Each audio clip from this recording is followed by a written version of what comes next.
Good evening, everybody. Welcome to the Shoreview Environmental Quality Committee Environmental Speaker Series. It is on, and I got the thumbs up, so we are on. Welcome this evening. The Environmental Quality Committee, some of the members, the majority of the members are mixed into the group here.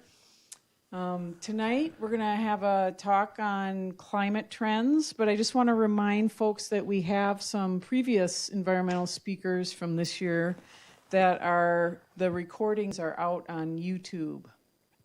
And they're on the City of Shoreview website. Our first one in January was about managing carp in urban waters, so carp control.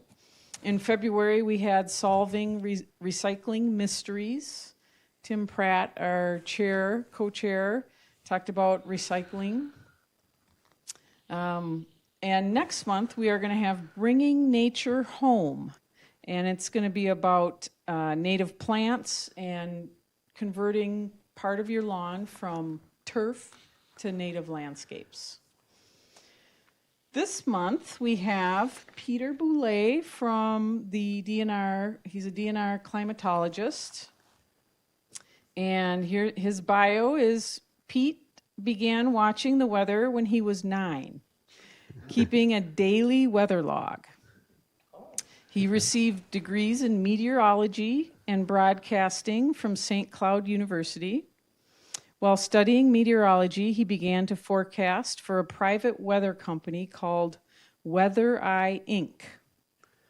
After graduation, he joined Cavoris and provided forecasts for places around the world. Pete joined the Minnesota Department of Natural Resources State Climatology Office in 1998. He acts as an operational climatologist and handles many of the data requests that arrive at the office. Pete is also the statewide coordinator of various volunteer rain gauge networks in the state, and still keeps a weather log for watching the weather. So let's welcome Pete. Thanks, Jackie. Thank you. Glad to be here tonight. Whenever I come to a city, I'm like, oh boy, what do I remember about Shoreview? Okay. So of course everybody's got a story about Shoreview probably. Anybody here from Shoreview? Yeah? Okay, hands up, right? Anybody from not Shoreview? Okay, everybody's here from Shoreview. Anyway, so I'll never forget this, is I came here and the last thing I did before the pandemic was slide down the slide at the water park. It was in March 2020. We had a Boy Scout meeting to do our swim check because we're all going to camp, right? Actually, we did go to camp. That's another story. But we're here for the swim test, and that was like literally the last thing we did. And then after that, everything shut down. So I've been back to the water slide since then, but I'm always going to remember that. I love the music going down the slide. My kids loved it, so always fun. So anyway, I almost put that as the title picture because, like the weather as it is right now, I'm like, I kind of feel like going into the water park. It's like, oh, winter's back now that it's spring. So I'll have a little bit about weather, past, present, and future. And then if anybody has any questions anytime, feel free to ask. And of course, I had to put this on there. I had to water my lawn in March. It's like it was super dry, and I didn't know this was coming yet. And I'm like, well, I better start watering my trees and my lawn. And I looked it up, and basically the advice was, well, it wouldn't hurt it. So I said, okay, it's enough for me. I wouldn't totally recommend having your hose on in the winter, of course. So I disconnected it right away so I don't forget and I don't want it to freeze, right? But anyway, I watered the lawn, and it definitely needed it. So a little bit about me. So I grew up in Maplewood, which is just that way, I think. Yeah, that way. And I went to St. Cloud State, meteorology and broadcasting degree, and then I went to Weather Eye Incorporated and Cavoris. Weather Eye worked at Channel 9. The best shift ever, the 4 a.m. shift on weekends. So lots of old movies. And I've been at the climatology office for 25 years. And then I put this picture in there. March 1987 was almost like, pretty much like this March 1987, except this March was much warmer than back then. But we had early ice out and everything else back then too. So a little bit of history. Our climate's been really wet, actually. The 2010s were really wet, then it dried out. We've had year after year of drought. A little bit of climate trends, current conditions, what's going on right now, and then what does the future hold? And of course, ask questions anytime. And of course, this is, well, the lost winter of 23-24, which is starting to find its footing a little bit now that the winter is actually over. But this was the U of M St. Paul campus. That's where I work, right there in Falcon Heights. So I don't get too far from Ramsey County anywhere I go. We have a website. Our website is super old. Here it is right here. And it's so old that there was a book published in 1992 called The Whole Internet. And that book had every web page on the internet. And it had about 30 entries from Minnesota, and we were one of them. So our website's really old, but it's still there. And we actually made a QR code, and it really works. If you take out your phone, you could take a picture of that. And I'm not sure if it works on GTN at home, but you could try it. Maybe it'll work. But anyway, we have so much weather data on that website. We just cram as much as we can on there. So if there's anything weather-wise you're looking for, it's in there somewhere. One thing I run is something called the MinGauge Volunteer Rain Gauge Network. And you might have heard of CocoRoz. That's kind of the modern version of what we got. Anybody a rain gauge reader in the room? Oh, a couple. For which network? CocoRoz or MinGauge? CocoRoz, yes. And they have March Madness, even though we can't call it March Madness anymore due to copyright infringements. So it's some other fancy name now. I can't remember what it is at the top of my head. But anyway, thank you for being a reader. And finally you got to do something, right? 0.94. Perfect. Perfect. So that's the kind of data we need. So you're a dot on this map, basically. You notice Ramsey County is kind of colored in because we got so many rain gauges in Ramsey County. I don't think the rain reaches the ground. It goes in a gauge. So we have lots of readers in Minnesota. What do we do with this data? Well, we make maps. And this very modern looking map is from probably a flood a lot of people don't remember anymore. June 30 to July 1st, 1978. The North Metro has been very lucky not getting floods. You probably might remember the superstorm in 1987, mainly hit south of here. But this one did hit Shoreview in the North Metro a little bit. And this is a picture from the Pioneer Press.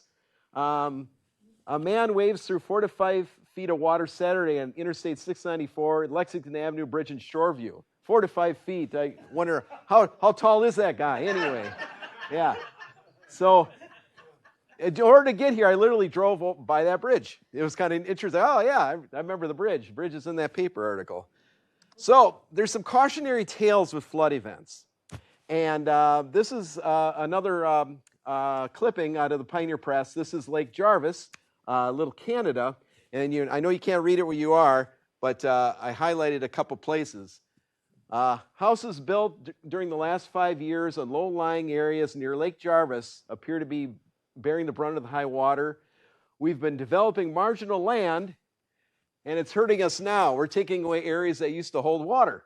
So what happened was they developed these marginal lands, and they got flooded. So they had the sandbag and everything. So, and this wasn't a big flood. This was a pretty small potatoes flood. So we have not been tested in the North Metro with a real flood in a very, very long time. Can happen. One of the cards that can be dealt in the climate deck is a big flood. So always keep in the back of your mind, it can get wet again, just like it did in the past 24 hours. So what do? Well, in St. Paul on the east side, got flooded so often. In 1997, I remember this, I just moved into my house, and the homeowner didn't disclose that it leaked, of course. And on the east side of St. Paul, there's an area that would flood all the time. And in this one, I think there was 6 feet of water right on the road. If you could kind of picture where this is, if anybody knows where the White Castle is on White Bear Avenue, it's probably the most recognizable landmark I can think of over there. Jerry's Chicken, if you want to go farther back in time. I don't know what else is there. But anyway, there's an area of land that they said, fine, we're done. They got rid of the houses and turned to a park. Hasn't been a problem since. So there's one solution. Don't be in harm's way, right?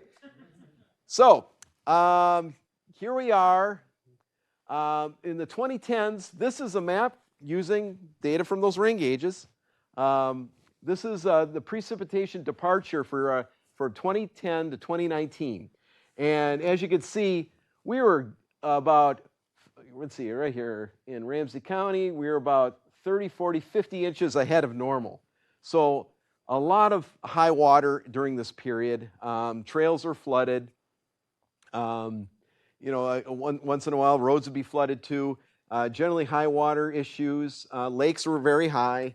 We had some issues on lakes. But it wasn't universal. You see, Minnesota's a big state, so up in the Northwest, it wasn't so wet. But down here, plenty of precipitation. And then the 2020s happened, and then drought came. And I wish I could say we can predict drought. We just really can't. You hope it ends eventually, but every drought is different. We've had big ones, we have little ones. I'll show some of that in a little bit. So this was it's evolving. Now I call it the 2022 to 2024 drought because it's continuing in this year. And one of the big hits in the last 2 years are oak trees.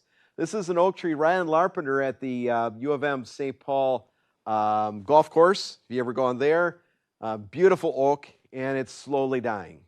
Now, there might be more to the story. They put in a retaining wall here, and I'm going to guess that might add something to do with it. Oaks don't like being disturbed too much, their roots. So always beyond climate, pay attention to compaction around trees and such. I'm not a tree expert at all, but I love trees, and I like to experiment with trees and fight the deer, fight the rabbits, fight everything else that wants to eat your trees. So it's a sad thing to see a big old oak like that.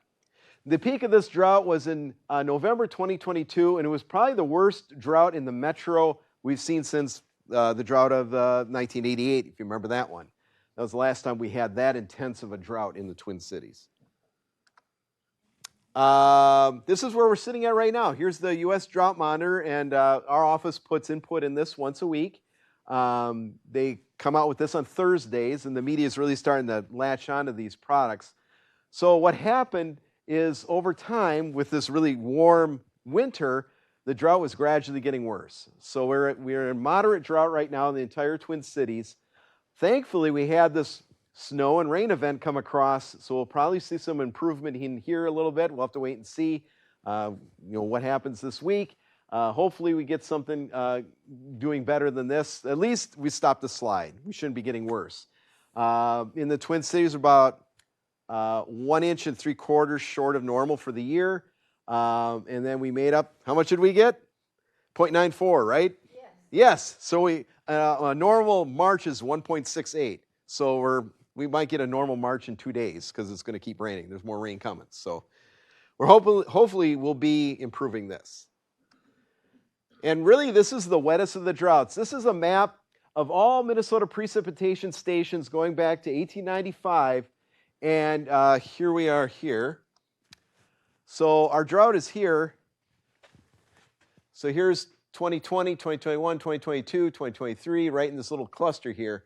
And compare it to the bigger droughts in the past. Here's 88, and then there's some big ones like 1976, and the worst of all is 1910. So you can see, despite how dry it's been lately, it's nothing compared to the past. And then here's the Dust Bowl here. So as worse as it got here, wasn't a too bad a year in the Dust Bowl. So it can get a lot worse drought-wise. And then here's our wet 2020s or 2010s, and then 2019 being the wettest on record there, that big blip before it went down. So there's 76, it was the second driest ever, and then 1910 with the lowest. So what are our climate trends over time? So there's two places I use, or a couple places to do with this. Everybody here's the official Twin Cities record, right? And it's moved quite a bit over time. 1890s, it was in downtown Minneapolis on the courthouse. Can you imagine going up there in the winter? That's where they had it, 1890s. And then this is at the airport, Wold Chamberlain Field. Now it's Terminal 1. So Terminal 1, that was the old building. I'm trying to think. They had the old tower there and everything. That was on the roof. And that was a tough job, too, going up there, a little breezy. And now they have basically a rain gauge on the ground. They moved the instruments to the ground. So things have changed over time how they measure right off the bat. But we're using this same record to show things. So what is our trends in the Twin Cities? So here's a graph of our coldest winter temperature, downtown Minneapolis and the airport versus St. Cloud. So when I went to school in St. Cloud, I was here for these two, minus 40. And I had a car, and to try to keep my car warm, I had an oil pan heater. I don't know if you remember those. But you stick it underneath your oil pan, and in one of those minus 40s, the cord just fell apart in my hands. So yep, didn't work. I didn't get to go to school that day. So that's one thing that's changed. St. Cloud doesn't get down to minus 40 anymore. And here in the Twin Cities, we don't see minus 30 anymore either. So this year is on here too. So minus 13 in St. Cloud, the coldest we've seen this season, minus 8 in the Twin Cities. So one thing in office I always wondered about, will there be a winter where we won't get below 0 in the Twin Cities? And it'll probably happen eventually. I remember this year here, we almost did it. But every year we've been able to get below 0. So the way the trends are continuing, eventually that might happen. It'll be interesting to see. We were wondering about this winter, and then we had that week of winter in January. So, but yeah, we don't get as cold as we used to. So what are we seeing in general? This is temperature changes since 1895. So we're seeing the fastest warming in the winter at night and with northward extent. So if you look at December through February lows, that's the biggest changes we've seen in the state. As you go farther north, it's a bigger difference. In almost all seasons we're warming, except high temperatures in the summer in the south, and even are going down just a little bit over time since 1895. But getting warmer at night in the winter is one of the main things we've seen change since 1895. Now, how do we know this just isn't the heat island, right? We've heard of the heat island. So luckily for us, there's a great station called Milan. Don't say Milan to anybody from Milan. Anybody here from Milan? No? Okay, good. So here's Milan in Chippewa County, way out there. They've had the same family do the weather observations for 130 years using the same equipment, same farm and everything. They moved it just a little bit. They were near town, which was a one-street town, and a little farther out, but no real difference. And I got a picture of it. No heat island in Milan. So they're a great station to use for weather trends. So what are we seeing there? So this is the lowest lows of Milan lowest lows of the winter in Milan from 1895 to 2018. So we have a couple of things to show here, kind of the average of the 15 coldest nights, and then the coldest winter night that we see during the entire winter, and kind of like a little bit like St. Cloud, where it used to get down to minus 40, even minus 35. Now even getting down to minus 30 is tough for Milan. And so we're seeing the same kind of trend over time too there as we're seeing at St. Cloud and other places too, even if we have a heat island. So is this all a bad thing? I don't have to plug in my truck anymore to keep it warm. Our heating bills are a little cheaper. So there is some winners and losers to this. Here's another winner. The growing season's longer. So farmers love this graph when I give talks out in rural Minnesota. They go, now you can grow that corn with a longer maturity rate, because your great-grandfather, it was 125 days for a growing season. Now you're almost up to 150. So that has implications for what you grow. For me, the biggest difference is I can grow peppers. I never could grow peppers very well before, but the last 5 years or so have been really good for peppers. They like it. Some other things I've had trouble with, and I'll bring that up in a minute. So, what's the negatives? If you're a gardener like me, you'll recognize this critter, a Japanese beetle. Anybody seen those before? Yes. So once they move on to your plants, it's a bad day for your beans or other things too. They eat a lot of stuff. Now, this was interesting. As an experiment this last year, I didn't plant it, but I let grow a sacrificial plant that I hope they found more tastier than my beans, and it worked. Knock on wood. I might try it again, but I had a grapevine grow, and I just let it go, and the beetles ate that instead of my beans. Maybe it was just easier to find. I have no idea. I don't know. Might have worked, but anyway, the lethal soil temperature for Japanese beetle grubs, they'll eat your lawn too, by the way, is 15 degrees and die when the soil temps are 32 degrees for 2 months. We did not get that this year. Guarantee it. The soil barely got below freezing this year. So, and there's a lot of things that go into how they grow and such too, but I'm on alert now. They might be back again. And here's the spread of them. Here's what they were in 2009. I gave this talk for Master Gardeners in Chisago County in 2009, and I have everybody raise their hand. Everybody heard of a Japanese beetle? Nobody even heard of them. Maybe one or two that were like really on top of things. This is the spread they were in 2009, just in the metro and non-south. So what's changed? Here's 2023. So they've been able to spread faster, and I gave a talk again up there, and then everybody's hands went up that they've heard of them. So it's now I don't know what they do to farmer crops like soybeans and such. They have a bigger impact apparently in Iowa than they do here, but it's just another pest to be aware of. So another one that we heard about right away at the U of M because it was the first place we saw them. In 2009, we heard of this new thing coming to town called emerald ash borer. And at first, it wasn't that big of a deal. It's just affecting the trees at the University of Minnesota. They cut them all down. And then all of a sudden, it seemed like in the last 3 years, it spread out much further. And you're seeing dead ash. I saw ash driving in here. And I don't know if they're alive or dead, but you can see by the bark, you'll know if they're dead. So, and this also has a lethal temperature. Here's a ash tree last April, and it's no longer there.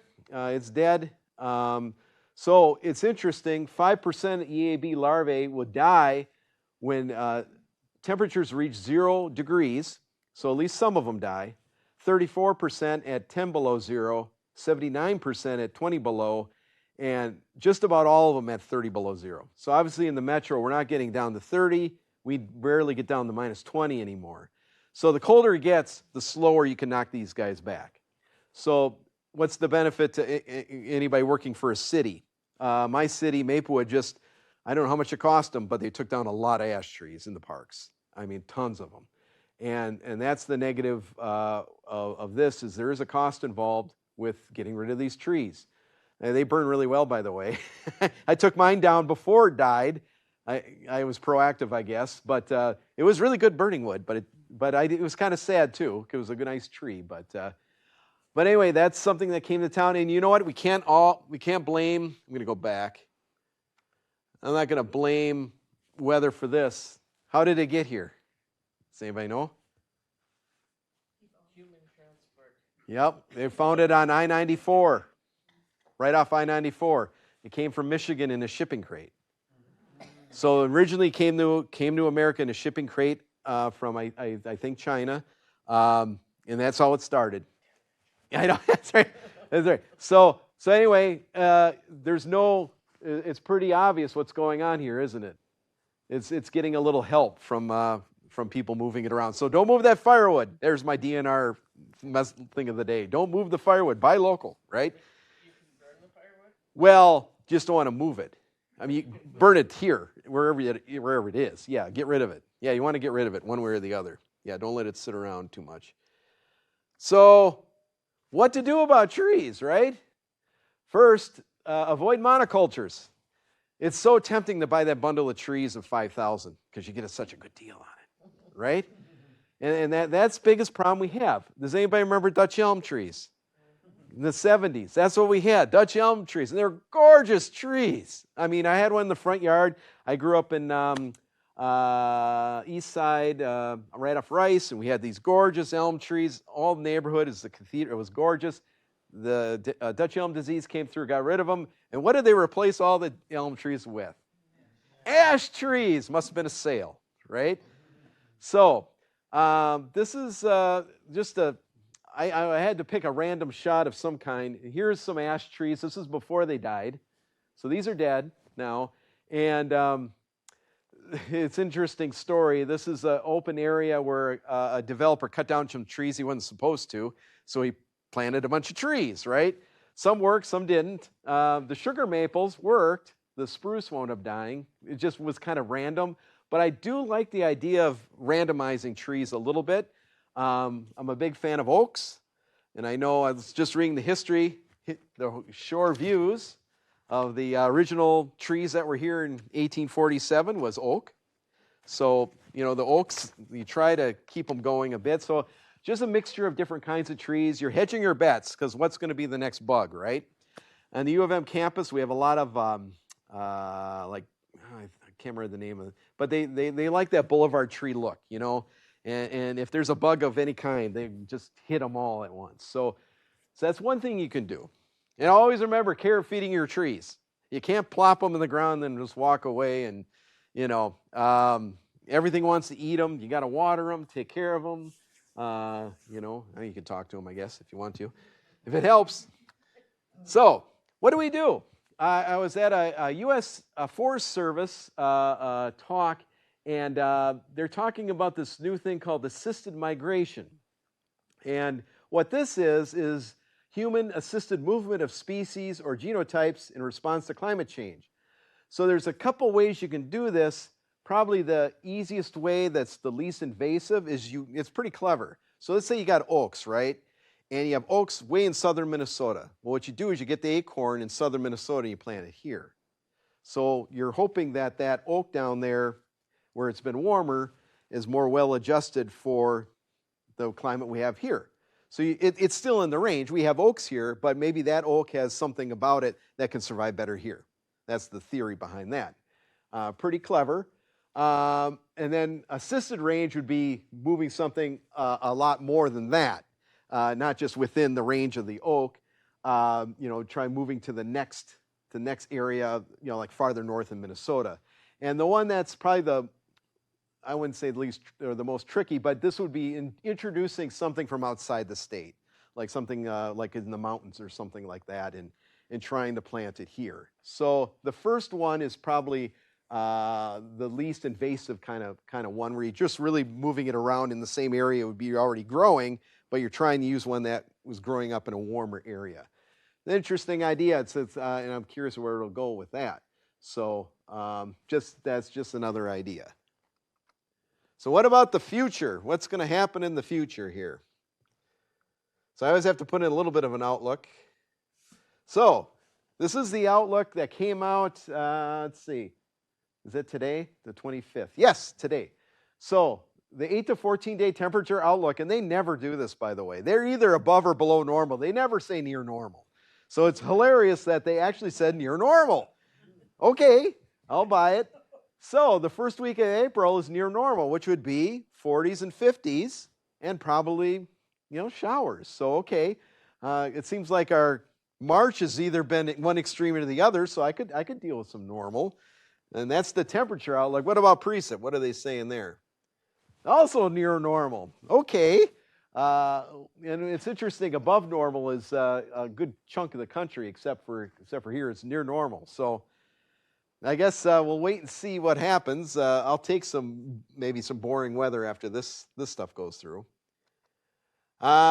Is spring here to stay? Well, according to the Climate Prediction Center, yes. This is April, May, and June for this coming spring into early summer, and a pretty high tendency above normal temperatures. No below normal in the country at all. Now, that said, they're really saying leaning above. They don't say it's a for sure thing. There is a small chance you could still have below normal temperatures. They're saying, the likelihood is higher for above normal temperatures for us here. So, and that's not a bad bet. Our last month we had below normal temperatures, I think, is April of last year. So we're on like pretty much a 1 year run of above normal temperatures every month. So that's not a bad bet. Now, how do they do this? So they do this with a couple things. They look at El Nino and La Nina, and they also go with trends. So what's been happening over time is temperature's been going up. So, maybe they're right 6 times out of 10, but they're still right better than 50-50. And I'm not saying their track record is perfect. Sometimes what happens is a direct opposite of what they say. So it's not a perfect science. So, what'd you think of your El Nino winter? It was different, right? Some people liked it. Some people didn't like it. I think guiltily we liked some parts of it. It was nice, not dealing with the snow as much. Kind of missed it a little bit. Rainstorm on Christmas was a little weird. But welcome back, La Nina. This is what's in the outlook for this winter. So we had 3 winters of La Nina until this past winter. So you remember last winter, right? The last La Nina with the 90 inches of snow. Not saying that's going to happen this winter, this coming winter, 24-25, but I can pretty much guarantee it will not be like this winter. This winter was something we've never seen before, the warmest winter on record, and the chance of that happening 2 times in a row, maybe not.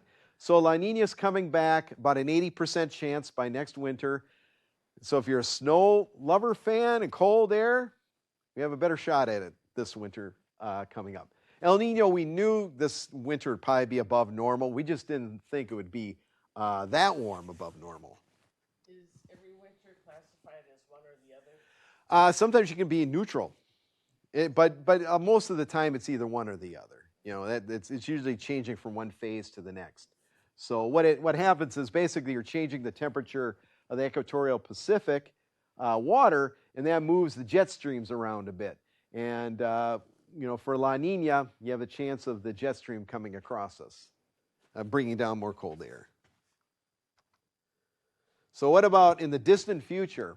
So, looking at, this is the National Climate Assessment, and basically most signals point to an increase of precipitation. That's what we've seen overall, is increasing precipitation over time, and a little bit of better chance of getting very heavy days of precipitation too. So this is 2041 to 2070, so a change in number of days going up over time, and even annual precipitation going up too. So which kind of fits the trends we've been seeing overall. We've been wetter, even though we've had a couple of years of drought. It's not a very dry drought, I guess, if that makes any sense compared to history. So we'll have to see what happens, but this fits the trends we've been seeing right now. So in summary, the 2010s, extraordinary wet period, wettest decade on record, and then dryness began actually in 2020, but we were so wet in 2019, we really didn't, it didn't affect us much yet. And then 2021, we had our first real drought, and luckily we're kind of going through these phases of drought where we're in drought, and then it rains, and we get out of drought, or it snows a lot, and then we get out again. And right now the drought's persisting, and we'll see what happens with the rain, how long that holds true. And after 3 winters of La Nina, we had a strong El Nino for 23-24, maybe back to La Nina soon. Now, one thing we looked up is what happens in a summer or a spring after you have a La Nina go to El Nino, a strong El Nino. We had 4 cases, and in 3 of the cases, we had really active severe weather. So 83, 98, 2016. And we had 1 case where it was really dry and hot, 1988. So maybe 3 times out of 4, we might have an active spring, kind of like what we're seeing right now. This would be an active spring if this continues on. So is this a pattern shift, or is this a one-off? We don't know. Wish I knew. It's hard to predict more than 2 weeks ahead. So even though the trend is for a warmer and wetter climate, expect variability, just like we've seen from last few years, drought to wetness and back and forth. So that's something we've seen too. So I had to end with some oak trees. This is one of my favorite trees at a park by my house, or by my old house. And pretty much hasn't changed much since 1987 to 2023. They're still hanging on there. So, we'll see what happens there. But let's hopefully the chestnut borers don't get to them or something like that. So, does anybody have any questions? I'll give the microphone to people if you have. Yeah. You got a climatologist trapped in a room. It's your chance to ask any of those burning questions you've always wanted to ask a climatologist. No? Well, I gotta say, you seem to like your job. Oh, yeah. Well, weather's fun. I've always liked the weather, and it's always been interesting. And, you always could tell what's going on with the clouds by looking at the Shoreview towers. So when I worked at a nursing home, and I knew their Shoreview towers are 4 miles away. So if I couldn't see the towers, the snow was going good, right? So those towers are awesome for that kind of thing. Yep, well, in the back. Oh, better give her. Ooh, I specialize in vague questions. Oh, okay. All the people at home can hear you. Okay, this might be kind of. So when they air this 9 months from now, they'll be going, boy, they didn't know what they were talking about. But do you have any suggestions on how to, like, as an individual, adapt to climate change? Okay. I guess what I always say is prepare for the worst and hope for the best, right? I run into people that get depressed about climate change. And I don't like, I feel bad about it because, I'm trying to think. We really pondered this one in the office a lot. And, there's a lot of hopeful things about even climate change. We're lucky we're in Minnesota. We're pretty far north. So, we're one of those, you hear about the climate refugee places to go to. So, the bottom line is we're not getting closer to the Gulf of Mexico. Our latitude change is about the same. And our solar radiation is not changing either. So, yes, things are changing and things might change a bit on the landscape, but there's a limit to how much it can change here. And, and so I don't, it's not like, I don't like when some people say climate change is, it's going to get super hot every summer. Well, we haven't seen it. We haven't seen that part yet. Maybe distant future. So, it's changing, winter sports or something like that. Yeah, that might happen where you can't skate as long outside and things like that. But I would say we're still going to have winter, and we're still Minnesota, and we're still going to have lakes freezing over every year. I keep track of the ice out too. So, kind of change your expectations a little bit. You might not be able to skate in December, kind of thing, but you're still going to have winter, enjoy it, and things like that too. So, yeah, try to keep somewhat positive about it. And, and the time, who went to the recycling one? Anybody go to the recycling one? So I use a recycling analogy too, is if you want to do something that makes you feel better, do the recycling, do what you can on your own, be energy conscious, you do what you can, and it makes me feel better about it. I feel like I'm doing something, right? Aluminum cans, all that kind of stuff. It's amazing how much energy recycling an aluminum can than getting raw aluminum. One of my slides I do for kids is one aluminum can can power your Xbox for like 100 hours, the energy. So, that's a lot. And you'd be surprised how many people throw out cans. Go to any gas station, look at that garbage can.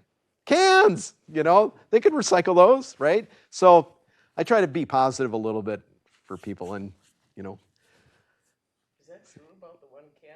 Yeah, 100 hours, yeah. Yeah, it's a lot, yeah. Because it's so much energy. Recycling an aluminum can is nothing compared to mining the ore and making a can, right? So, and you can do it over and over again. And, another short, I don't know if it was Shoreview. Reynolds Recycling. Anybody go back that far? That was the one place you brought your cans over here. And then when they closed and went to Iowa, as a kid, I was so sad. There was a sign on the door, went to Iowa. I'm like, really? It's the only place I can recycle cans. So that was back in the 70s. That was a long time ago. Now you can recycle everywhere, right? So it's easy. Things are easier. The city makes it easier for you. All right. Hopefully it helps you about a little bit. Okay. Any other questions?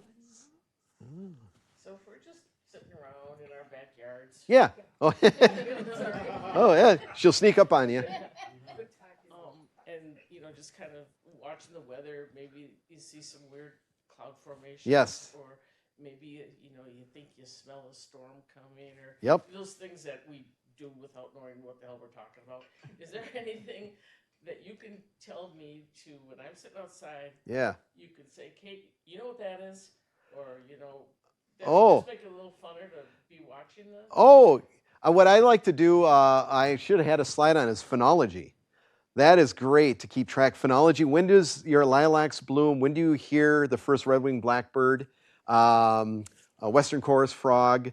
There's lots of little things that happen right now. What's going on that you can keep track of, and you don't even have to have an instrument. You just have your ears and watch for things, and that's valuable information for climate change. Is the change of phenology over time? Are things getting earlier or not? Kind of like ice out or something like that. And then. Like weather lore, what you're saying, can you smell a storm coming? There's lots of little tidbits out there. One of my favorites is to go to the oaks again. Once an oak leaf is the size of a squirrel's ear, what does it mean? Does anybody know? It could be morels. Yes, that's a good one. Time to plant corn. So that's an old one. So there's lots of little folklore that's pretty true. The red sky at night, sailors' delight. Red sky in the morning, sailors take warning because the good air is moving away, and then you're seeing the clouds coming in from the back or from the west. So there's lots of little things you can do with that. And is the squirrel's ear thing baby squirrels? I have no idea. I was like, a squirrel's ear. Yeah. I don't know, but it has something to do with the phenology of the oak. Once they get to be about that big, then you plant your corn. I guess that's an old one. But there's lots of little fun things like that. You can smell it rain because the humidity's up and the dew point's up. So what you're smelling is the ground. You can smell better when it's humid out. That's what's going on. Can you smell the lightning, sulfur? I don't know. People say that you can. Maybe. I'm trying to think. I don't know. I know the Shoreview towers get hit by lightning once or twice. I don't know. That's a good question. I don't know about if you could smell lightning. It's the same thing that makes the grass turn green. The nitrogen, you're saying? I thought you could smell it. Yeah, I'm not sure. Something to look up. I'll just make stuff up. Yeah, that's a good one. Hey, you got me going. I don't know. I'll take new phenology. So cool. So yeah, have fun watching the weather. That's when I did my original log when I was 9. That's what I was doing. Actually, it was a day like today where it was snow changing the rain. That's all it was. But I thought it was kind of interesting. You still have them? Still got it. Oh yeah. So it's kind of fun. Really, if you write, okay, this is another thing. Write things down. So I tell, this is a good thing for if kids or grandkids to do. So what I would tell them to do, write as much as you can in one day in their life, put it away somewhere. And I've done this. And then try to remember that day. Try to remember what you did that day. Everything you can. Don't look at it, though. Then 20 years later, if you can wait that long, read it. Oh, my goodness. Because you totally didn't remember it the way it was written down. So you got to write things down because our memories play tricks on us. They just do. Is there any science to the Farmer's Almanac? Oh, yeah, that's a good one. I love the Farmer's Almanac. If you're vague enough, you will be right. That's it. So what they say is it'll be cold from Montana to Michigan in January. Yeah, of course it will. Yeah, they're good, but it's always fun to read. They're always fun to read. Yeah, they always had the folklore. I like the folklore. Yeah, Farmer's Almanac. Yeah, they've been around a while. They got their secret formula, though. They're not telling anybody. Yes, the farmers are smart. They know their weather pretty good. Yeah.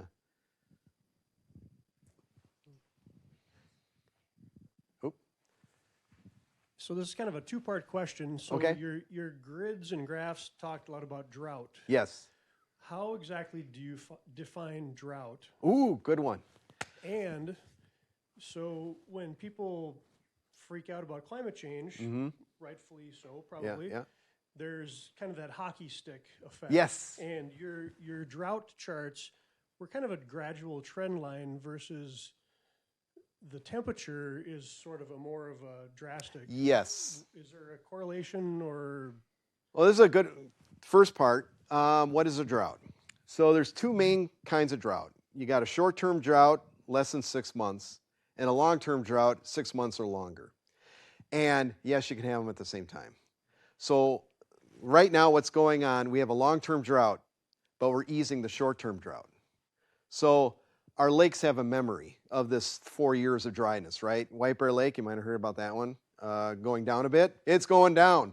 It's going to take a lot to get it back. One of the things I made a bet, I did a talk at White Bear Lake, and I said, I will be standing in the outlet of White Bear Lake and it's flowing out someday.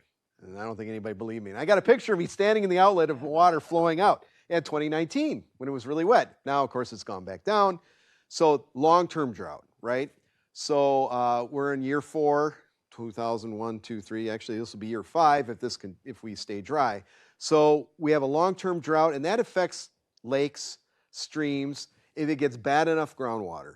And that's one where we get really nervous about is the groundwater part. If you have a really bad drought for a long enough time, like 87 to 89, the citizens of Pipestone, they had to truck water to. I mean, it got really bad. So luckily, knock on wood, this drought has not been that level. So that's going on right now. And then I'm trying to remember this. Oh, yeah, okay, the hockey stick. Yep. So, basically temperature over time changed a bit, and then Industrial Revolution started taking off, matches the increase in carbon dioxide. Mauna Loa is keeping track of that for us, and it goes up slowly over time, and the temperature does too. Now what they're seeing is the temperature is going up a little faster. They're understanding the science a little more as we go through more time. The hockey stick's still there, just as a little bit of a steeper going up. And that's taking effect oceans and everything else too. So there's a big old heat sink, the oceans. So there's a lot to look at there for that. Now there's things that can throw a monkey wrench into it. Volcano eruptions. Pinatubo in 92 caused a little bit of wiggle down. We had almost not quite a year without a summer in 92, but there's a picture of my mom's birthday on July 92, and they're all wearing coats on July 4th. So so other things can affect it too on a short-term basis. The volcano, I'm trying to think. What was the volcano we just had was it last year? Underground, underwater. I'm trying to remember the name of it. That affected the climate too, we found out. So it's something we figure out later. Yeah, so a lot going on in the climate. But they don't necessarily track together. Oh, the precip and the temperature. Okay, yep. So precip is separate from temperature, a more variable. Like drought and wetness. And so the big mystery is, as the temperature goes up and precip goes up, we're also evaporating that water. So are we increasing evaporation or not? And that's one of the debates going on. That's one thing that can happen is we evaporate more water off the ground over time if we're warmer. And it can happen in the winter if our lakes are open longer too. So there's a lot to think of there too. So they don't match perfectly. The precip and temperature are not going up at the same rate. No. Long story short, right? Anybody else? No? Is everybody going to the pool after? No? I do remember that one summer when I was kind of alarmed because when I turned on the water faucet to have a drink of cold water, it never got cold. It never got cold. It was weird. It was like, ooh. Yes, that's another thing is my wife swears that the water's colder this time of year. Maybe like a month ago. And that's a good question too, because I keep track of soil temperatures and there's a lag of the cold wave going into the ground. And it takes, about a matter of months to get, down to like 6 feet down. So under sod. So there's a delay, a lag. So it's still getting colder as you go down. So there's a bit of an odd thing with the water. It could be different times a year. Now I'm trying to think what kind of water system you're on here. Probably groundwater. This is Minneapolis. Are you on the St. Paul water supply here or not? No? So you're in the municipal, right? So I don't know what they do with if they take that. Now I don't know. I don't know where it comes from, the water tower or what. That's anybody from the waterworks here? That's a good question though. Yeah, I don't know. That was in Minneapolis just Oh, is that in Minneapolis? Okay. How do the fires, that we have, the more occurrences of fires? Yes. I mean, other than air quality, obviously, how does that affect the weather? Yes, the fires, it's interesting. We have 2/3 of all our fires in the spring. This year was a month early, basically. And it was worse because we didn't have that snow cover to mat down the grasses, so they're all standing up. So we had that fire in Waseca. There's one up by Mille Lacs, too. So luckily this happened, and this kind of really put a break on it. And we'll still have fire danger until it greens up. So interesting about the air quality tying into the fires. That affected our high temperature last summer. There was a couple days where it was supposed to get warmer, and it didn't because of the smoke.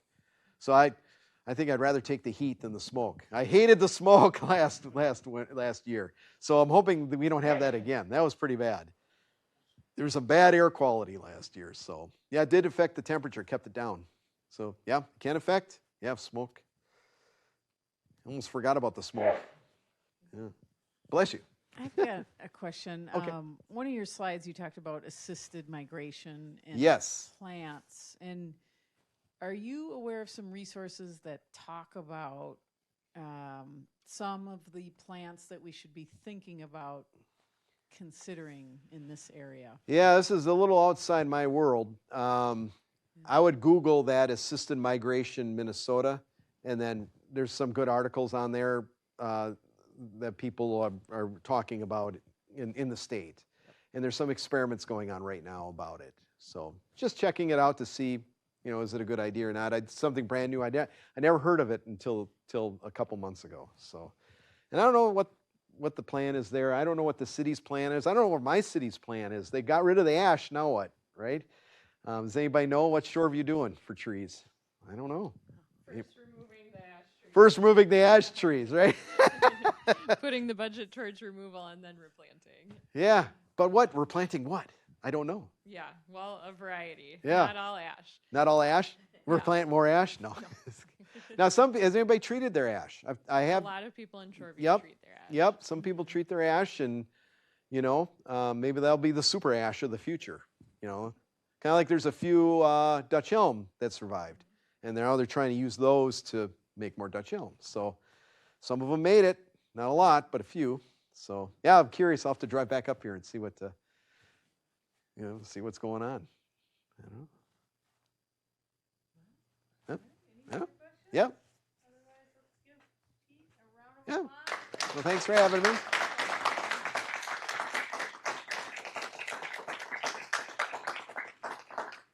Very enjoyable. Oh, thank you.